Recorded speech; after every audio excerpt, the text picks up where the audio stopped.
हमारे बगल में बसपा के कार्यकर्ता हैं। आज अम्बेडकर जी की जयंती है, भीमराव अम्बेडकर की, और बसपा पर आरोप लगता है कि बसपा जो है बीजेपी की बी टीम है। लेकिन आकाश आनंद जो कि नेशनल कोऑर्डिनेटर है, मायावती के भतीजे हैं, उन्होंने सपा पर भी हमला बोला है और भाजपा पर भी हमला बोला है। तो ये कहना कि इस समय 2024 का जो लोकसभा है कि बसपा बी टीम है भाजपा का, वो कतई सही नहीं है। क्योंकि आकाश आनंद के बाद से ये लग रहा है कि बसपा जो है बीजेपी पर भी हमलावर है और समाजवादी पार्टी यानी इंडिया गठबंधन पर, और इसीलिए बसपा दम भर रही है कि 80 के 80 सीटों पर हम मजबूती से चुनाव लड़ेंगे। बसपा के कार्यकर्ता हैं, हम उनसे बात करेंगे। भाई साहब, समाजवादी पार्टी के लोग आरोप लगाते थे और लगाते हैं भी कि बसपा बी टीम है, इंडिया गठबंधन में शामिल नहीं हुई और कई जगह बीजेपी को मजबूत कर रही है।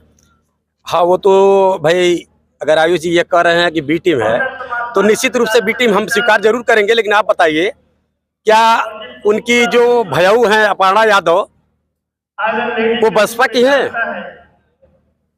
उनके जीजा जी हैं वो भाजपा के नेता हैं। उनके चाचा जी जो शिवपाल सिंह जी उनके साथ हैं आज, तो भी जब पार्टी बनाए थे तो भारतीय जनता पार्टी के ही पास गए थे। क्या बहन जी भी कोई पार्टी उनसे गई थी? उनके पार्टी में कोई गया है?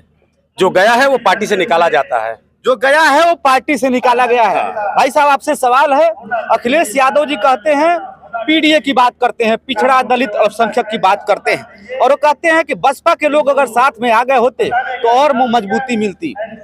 संविधान खतरे में है, वो कह रहे हैं। जी जी, वो कह रहे हैं भाजपा के लोग खतरे में डाल दिए हैं संविधान को, और बहन जी साथ नहीं दे रही हैं। निश्चित रूप से संविधान हमारा खतरे में है, लेकिन संविधान को खतरे में डालने वाले ये जो पीडीए का जो नारा दे रहे हैं, मैं एक छोटा सा उदाहरण आपको दे रहा हूँ। न्यू जीवन हॉस्पिटल आपको देता है बेहतर इलाज के साथ 24 घंटे सेवा की सुविधा। यहाँ घुटना प्रत्यारोपण व कूल्हा प्रत्यारोपण का ऑपरेशन पूर्वांचल के जाने माने डॉक्टरों द्वारा किया जाता है। इतना ही नहीं, आयुष्मान कार्ड धारकों का इलाज बिल्कुल फ्री में होता है। मेरा पता है महेवा बंधा रोड, ट्रांसपोर्ट नगर, गोरखपुर। मोबाइल नंबर है 9838602435। कि बहन जी को उन्होंने गठबंधन की बात किया कि बहन जी गठबंधन में आए। बहन जी गठबंधन में गई या नहीं गई ये बात छोड़ दिया जाए, लेकिन चंद्रशेखर रावण गए तो थे, उनको वापस उन्होंने क्यों कर दिया? पीडीए की बात तो करते हैं। चंद्रशेखर रावण पर भी सवाल करूंगा मैं जरूर, आपकी बात को मैं कह रहा हूँ, उन्होंने गए तो थे रावण जी। अगर पीडीए की बात करते हैं, दलित तो नेता वो भी है, चाहे बड़े हैं या छोटे हैं, उनको किन्होंने दरकिनार कर दिया। इसके पूर्व भी वो गए थे, एक वोट के लिए, एक टिकट के लिए रो रहे थे चंद्रशेखर जी। ये बात मैं बनाना चाहता हूँ। और लोग बसपा में लाइन लगाए हुए हैं टिकट मांगने के लिए। लेकिन वो रावण, चंद्रशेखर आजाद रावण तो कहते हैं कि मैं दलित मूवमेंट को मजबूत कर रहा हूं, बसपा जो है बीजेपी की बी टीम है, बसपा जो है हमको ले नहीं रही है साथ में, बसपा हमको भगा रही है। आकाश आनंद ने भी कहा कि चंद्रशेखर आजाद बहुरूपिया है। तो आपके इसी समाज के लोग और आकाश आनंद जो कि खुद चंद्रशेखर आजाद पर टिप्पणी कर रहे हैं, वो कह रहे हैं हमारे युवाओं को बरगलाया जा रहा है और उनको मुकदमा में लादा जा रहा है। मैं आपको एक छोटा सा उदाहरण मैं दे रहा हूँ, आपको लग जाएगा कि वो बी टीम बसपा है कि नहीं है। बहुजन समाज पार्टी का जब निर्माण माननीय काशीराम साहब ने किया, बसपा के निर्माण से लेकर के और सरकार बनने तक, माननीय काशीराम साहब या बहन जी को हेलीकॉप्टर में चलने में 35 साल लग गए। और ये जो रावण जी है, चंद्रशेखर जी, इन्होंने तो अभी जुमा कई दिन हुआ हेलीकॉप्टर से बिहार के चुनाव में चले। किसके पैसे से? किसके पैसे थे? वही मैं पूछना चाहता हूँ। मैं पूछ रहा हूँ बी टीम कौन है? आप तो भाजपा के लिए आप काम कर रहे हैं, आपको पैसा कहाँ से मिला? मैं कह रहा हूँ ना, बसपा को जमीन से उठाकर आसमान पे लाने में मनोहर साहब ने काम किया, बहन जी ने काम किया, और उनको 35 साल लग गया हेलीकॉप्टर में चलने में।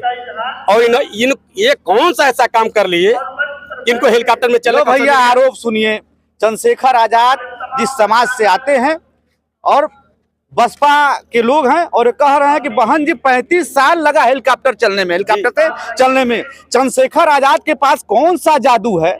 क्या उन्होंने कर दिया कि वो हेलीकॉप्टर से पहले साल ही चलने लगे? क्या भाई साहब, आप बताइए माहौल क्या है? माहौल देखिए, ये जनता जो है अभी राशन वाला जो मुद्दा था वो खत्म हो चुका है, ठीक है। और रही बात ये जो पिछड़े की बात कर रहे हैं, तो पिछड़ा बहुजन समाज पार्टी के अलावा पिछड़े समाज को किसी ने प्रतिनिधित्व करने का मौका दिया ही नहीं है। अभी हम जिस समाज से आते हैं, निषाद समाज से, बहुजन समाज पार्टी ने आज जो तमाम जाकर के किसी अन्य पार्टी में लिखते हैं मैं पूर्व विधायक, पूर्व मंत्री, पूर्व सांसद, बहुजन समाज पार्टी की देन है। मैं नाम गिना दूं, पूर्वांचल के जितने निषाद हैं और अपने नाम के आगे मंत्री और सांसद लगाते हैं जो लोग पूर्व के, सब बहुजन समाज पार्टी ने बनाया है। इसी गोरखपुर में डबल मंत्रालय बहुजन समाज पार्टी ने निषाद समाज के बेटों को देने का कार्य किया है। किसी एक पार्टी का नाम बताइए जो बहुजन समाज पार्टी को दिया हो, नहीं दिया है। तो इसलिए ये सब सारी चीजें का मतलब पता कर लिए हैं लोग, सर्वे कर लिए हैं कि क्या होना चाहिए। तो ये जान लीजिए कि बहुजन समाज पार्टी के पास निषाद समाज एक तरफा जा रहा है। और अभी जो हम जिस जगह से आते हैं लोकसभा 64 से, यहाँ पर देख लीजिए जो भी प्रत्याशी हैं, लोग कहते हैं कि निषाद समाज से हम हैं। समाजवादी की जो प्रत्याशी हैं वो निषाद समाज की बिल्कुल नहीं है, गुजरात की हो, ब्राह्मण परिवार से आती हैं। किसी से शादी कर लेने से इस तरीके से वो कहें कि मैं निषाद हो गया हूँ, ये हमारा समाज स्वीकार नहीं करने वाला। मैं समझ रहा हूँ, आपकी बात से सहमत हूँ। आपने कहा कि निषाद को जो बसपा ने दिया वो कोई नहीं दिया, लेकिन आज मैं बसपा के मूवमेंट पे बात करूंगा। भाई साहब बहुत अच्छा बोल रहे हैं। मैं आपसे सवाल करूंगा, एक समय हुआ करता था कि बसपा जो है समीकरण बनाती थी, एक समय था कि बसपा जो है समीकरण बनाती थी और उत्तर प्रदेश में जो भी लड़ता था बसपा से लड़ता था। ये सच है कि 13.5% वोट आज भी है बसपा के पास, लेकिन ये क्या कारण है कि बसपा को कहा जा रहा है कि बसपा भाजपा का समीकरण बिगाड़ रही है, सपा का समीकरण बिगाड़ रही है। बसपा कहीं लड़ाई में नहीं है, बसपा सिर्फ खेल खराब कर रही है भाजपा और सपा का। ये कहने वाले, जी मैं आ रहा हूँ, आपके पास भी आऊंगा और इनके पास। जैसे आपको खेल बसपा बिगाड़ रही है या भाजपा के लोग बिगाड़ रहे हैं या सपा के लोग बिगाड़ रहे हैं। आप सोचिए कि जो सपा के पास मूल वोट है, माइनॉरिटी को वो कहते हैं हमारा वोट है, वो कहते हैं यादव का वोट है, ये दोनों लोग मिलकर के इस प्रयास कहीं देख लीजिए, कहीं ये लड़ाई मुद्दे में नहीं रहे हैं। और ये हमारे पास आपने कहा है, मैं अपनी बात नहीं कर रहा हूँ, आपने कहा 13% आज भी भाजपा बसपा के पास वोट है, 13.5, ठीक है, आपकी बात मैं मान लूँ।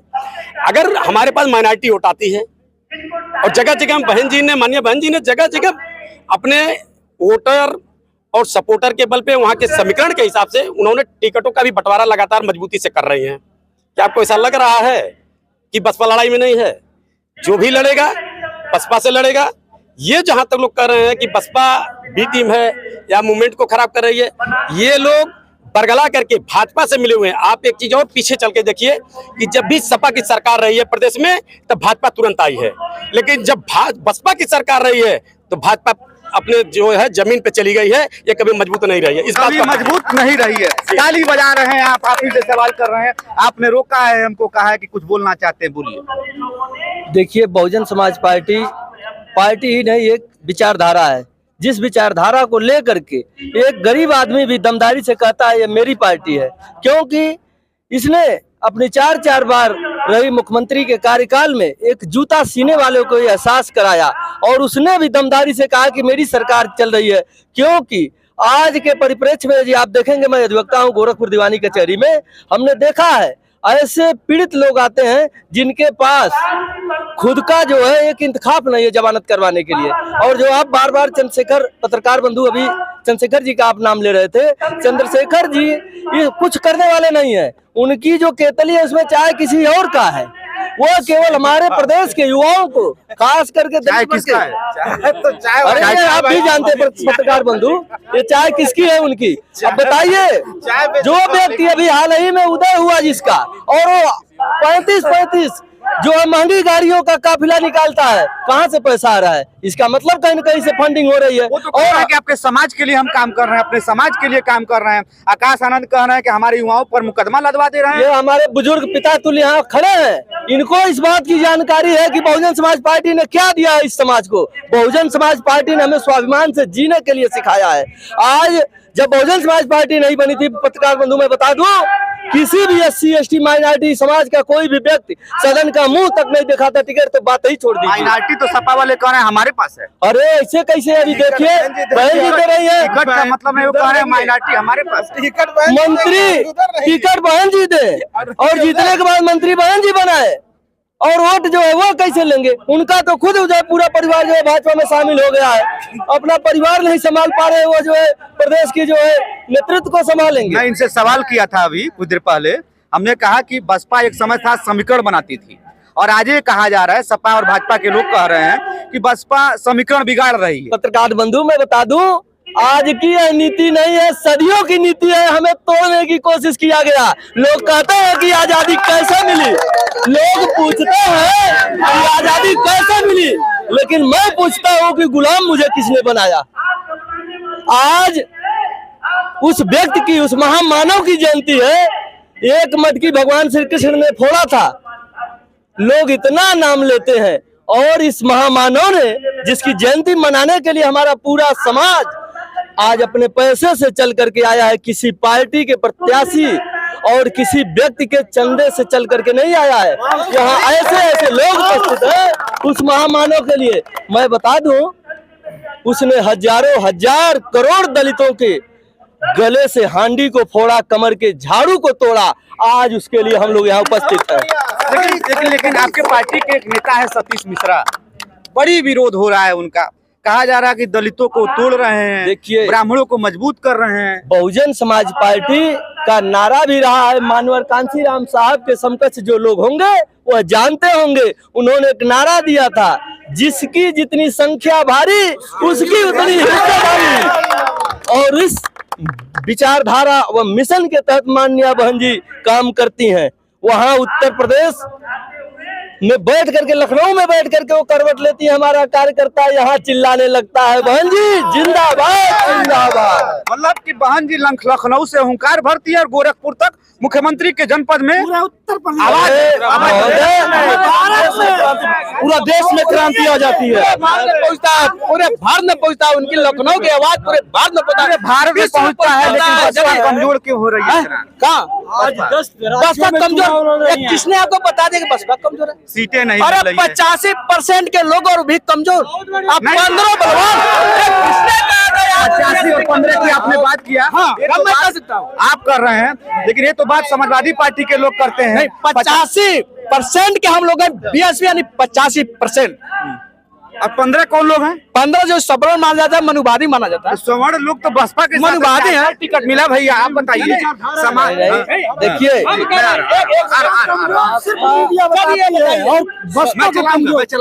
बसपा को कमजोर सिर्फ मीडिया बताती है। बसपा कमजोर बिल्कुल नहीं है, बसपा कमजोर बिल्कुल नहीं है। सीटों में तब्दील क्यों नहीं हो पा रहा है? सीटों की बात अलग है, लेकिन कमजोर जहाँ तक कर रहे हैं, बसपा कमजोर बिल्कुल नहीं। देखिए, बाबा साहब ने जब ये मिशन सौंपा था हमारे पहले के नेताओं को, हम लोग तो अभी नर्सरी है, अब आए हैं, उन्होंने ये कहा था कि मेरे साथियों, इस मिशन को यदि आगे मत बढ़ाना तो वहीं पर रोके रहना, फिर कोई अम्बेडकर आएगा और इस मिशन को दिल्ली तक पहुंचाएगा। बहुत सही। लेकिन आपने एक बात कहा, काम करते हैं। चंद्रशेखर आजाद के बारे में मैं इसलिए चर्चा करूंगा क्योंकि आपके समाज के हैं। बहन जी समझा नहीं पाई क्या? उसके पहले भी वामन मेश्राम, आज भी सुन लीजिए, एक मिनट भैया, चंद्रशेखर जी जो लड़ रहे हैं उसके पीछे भी बहन जी का ही बनाया हुआ भूमि है, इतना स्ट्रांग भूमि है, उसी के बल पे उतार पा रहे हैं।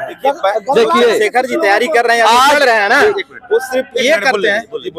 चंद्रशेखर जी जो बच्चे अभी 2007 में बहन जी की गवर्नमेंट गई, उसके बाद जो बच्चे पैदा हुए वही लोग उनके पास हो हल्ला कर रहे हैं, क्योंकि उन्होंने बहन जी की सरकार को देखा नहीं, उनकी अहमियत को समझा नहीं, उनके कार्यशैली को जाना नहीं, इसलिए ये लोग थोड़ा सा हल्ला कर रहे हैं। एकदम नौजवान ज्यादा दिनों की बात नहीं है, बहुत जल्द चंद्रशेखर आजाद भी वामन मेश्राम के जैसे उनकी हालत होने वाली है। समाप्त हो जाएंगे क्या भैया? चंद्रशेखर आजाद समाप्त हो जाएंगे? देखिए, हम इत्तेफाक नहीं रखते हैं इनकी बात से। चंद्रशेखर आजाद के पास बहुजन समाज का व्यक्ति कोई नहीं है, वो भारतीय जनता पार्टी के लोग हैं, उसको ऊर्जा दे रहे हैं ताकि बहुजन समाज पार्टी कमजोर हो। बहुजन समाज पार्टी के लोग उसके पास नहीं है, वो कह रहे हैं वो उनकी बात है, वो पर्सनल व्यक्ति, वो पर्सनल उनका मामला है। मैं बहुजन समाज पार्टी का जिम्मेदार व्यक्ति होने के नाते मैं इस बात को बताऊंगा आपको कि चंद्रशेखर के साथ कोई बहुजन समाज का व्यक्ति कोई नहीं है, उनके साथ भारतीय जनता पार्टी के लोग हैं, पीछे से उसको ऊर्जा दे रहे हैं कि ताकि बहुजन समाज पार्टी के लोग टूटे। लेकिन बहुजन समाज पार्टी के लोग बाबा साहब के राह पे चलने वाले लोग हैं, माननीय काशीराम साहब के संघर्षों के साथी हैं, माननीय बहन जी के उम्मीदों के साथी हैं, वो कोई इसमें से चूकने वाला नहीं है। और रावण जी कुछ नहीं कर पाएंगे, रावण जी कुछ नहीं कर पाएंगे, अखिलेश जी कुछ करेंगे। अखिलेश जी, अरे भाई अभी भाई ने हमारे कहा है, जो अपना परिवार नहीं बचा पा रहा है, जो परिवार नहीं, जीतने के बाद सबसे अधिक तांडव किसी ने दलितों के साथ किया है तो समाजवादी पार्टी की सरकार के लोगों ने ही किया है। दलितों के जमीन पर कब्जा, उनके साथ भ्रष्टाचार करना सबसे अधिक आज अपने पर पड़ी। तब अखिलेश यादव एक बार बोले कि मैं भी शूद्र हूँ, लेकिन वो अभी पहले अपने आप को किसी छत्री से जोड़ करके और छत्री ही समझ करके रहा करते थे। जो जहाँ तक रावण जी की बात हो रही है, देखिए बहुजन समाज पार्टी के जो कार्यकर्ता हैं वो कहीं रहेंगे, लेकिन मैं गारंटी देता हूँ 101% कि वोट बीएसपी को ही करते हैं। वो सिर्फ कहीं रहेंगे, लेकिन वोट बीएसपी को करते हैं। वो जानते हैं कि हमारी अस्तित्व। आप कुछ पूछिए, बताएं। मैं पूछ रहा हूँ, चंद्रशेखर आजाद पर सवाल किया, भारतीय जनता पार्टी पर सवाल किया, समाजवादी पार्टी के लोगों पर सवाल किया। क्यों इस तरह की बातें क्यों कहा जा रहा है कि भाजपा बसपा जो है सिर्फ समीकरण बिगाड़ रही है? क्यों, कौन कह रहा है ये चीज? ये चीज सिर्फ मीडिया कहती है कि आप मीडिया से नाराज हैं? नहीं, मैं नाराज नहीं हूँ बंधु, मैं बिल्कुल नाराज नहीं हूँ। ये सिर्फ मीडिया के माध्यम से मिलता है सुनने को कि बसपा कमजोर हो गई है, बसपा समीकरण बिगाड़ रही है। बसपा के एक आवाज पर सर, एक आवाज पर बहुजन समाज पार्टी के कार्यकर्ता बिना जूता बिना चप्पल के अपने मंजिल तक जाते हैं। 2 अप्रैल याद भारत बंदी, बिना जूता। 2 अप्रैल वो भारत बंदी को याद करिए। किसी भी की कार्यक्रम को 2 अप्रैल 2018 का ये उदाहरण है। बोलिए क्वेश्चन अभी आपने कहा 2 अप्रैल 2018 भारत बंद। बहुजन समाज पार्टी वो पार्टी है, मूवमेंट है, एक मिशन है। इसका उदाहरण नरेंद्र मोदी खुद 2 अप्रैल 2018 को देख चुके हैं। हमारे समाज के लोग 18 लोग अपनी जान दे के फिर भी इतना ताकत मूवमेंट इतना ताकत दिए थे 2 अप्रैल 2018 को। समझ गया आपकी बात। अब मैं लास्ट सवाल कर रहा हूँ। बसपा आजमगढ़ भी लड़ रही है, बसपा 80 सीटों पर लड़ रही है।